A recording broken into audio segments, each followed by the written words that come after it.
everybody, here we go. I left my home in Texas, headed to the Frisco Bay. Down in light, a hot time, changes all the way. I'm up here in Sausalito, wondering where I ought to be. And I wonder what happened to that man inside the real life Texas me. Raining in Port Arthur, snowing in Fort Worth town.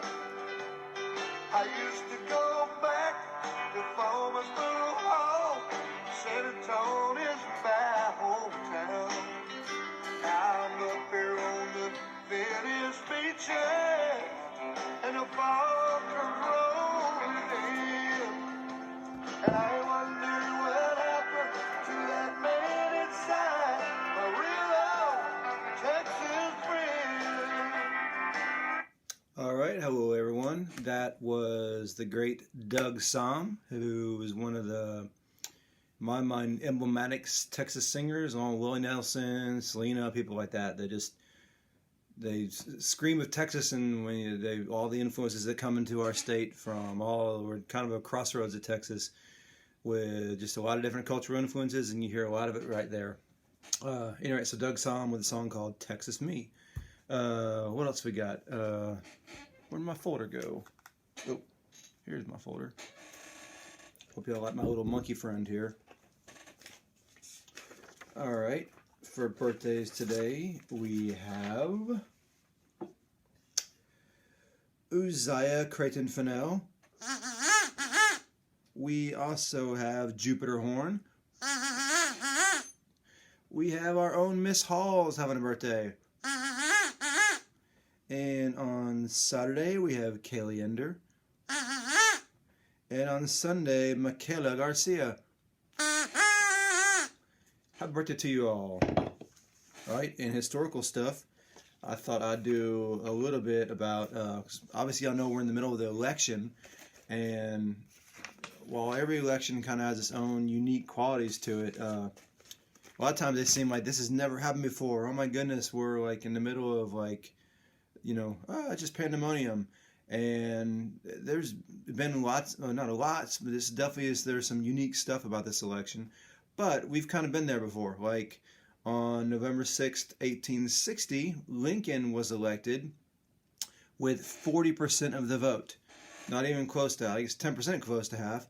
But he won the Electoral College. He had the most votes, but the vote was actually split 4 ways that year. The country was so split apart. And he was not even on the ballot in 10 states in the South. So we had that. We had on November 7th, 2000, Bush-Gore election, which obviously was contested because of some irregularities with ballots in Florida. Eventually went to the Supreme Court. And, of course, George Bush got the election. So, again, we've had these delays in knowing who it was before in the past. 1944, FDR was elected to his 4th term, which, of course, no one had ever done more than 2 before him. And that, of course, is going to lead to the 22nd Amendment, when now presidents can only serve 2 terms because, they kind of thought that 4 terms is probably too much for one person. We kind of want our leadership to change every so often. Just, we tend to think that's a good thing in a democracy. So just showing this, so the election is still, as of Friday, has not been called. But while there's some unique circumstances, we've definitely been through some interesting stuff before in the past. Election of 1876 was, end of Reconstruction. There's been a lot of kind of tumultuous times as you're going through it. Look back in history and say, we've always managed to, the Civil War, that was kind of bad, but we've always managed to kind of come together, and, our systems has worked, and there's been plenty of times in the past. So while, what to me is like the importance of studying history so that you can make better sense of what's going through today. and say, well, yeah, this is unique, but we can look back at the past and see that we've overcome stuff with this before. So there you go. It is also Marie Curie birthday. She was born in 1867. She is one of the most famous and influential scientists in world history. Did a lot of stuff with radiation, and so won the Nobel Prize as well. So Marie Curie. Check her out. Interesting person. All right, now let's finish on the four-way test. The four-way test are the things we think, say, or do. Is it the truth? Is it fair to all concerned? Will it build goodwill and better friendships? Will it be beneficial to all concerned? Our virtue this month is discipline. How you showing discipline, Crockett? How you showing, hopefully you're, like I said, set your goals, think about what you want to do, work hard and make it happen, and know I'm believing in you. All right, can't wait to see you. Have a good weekend, guys.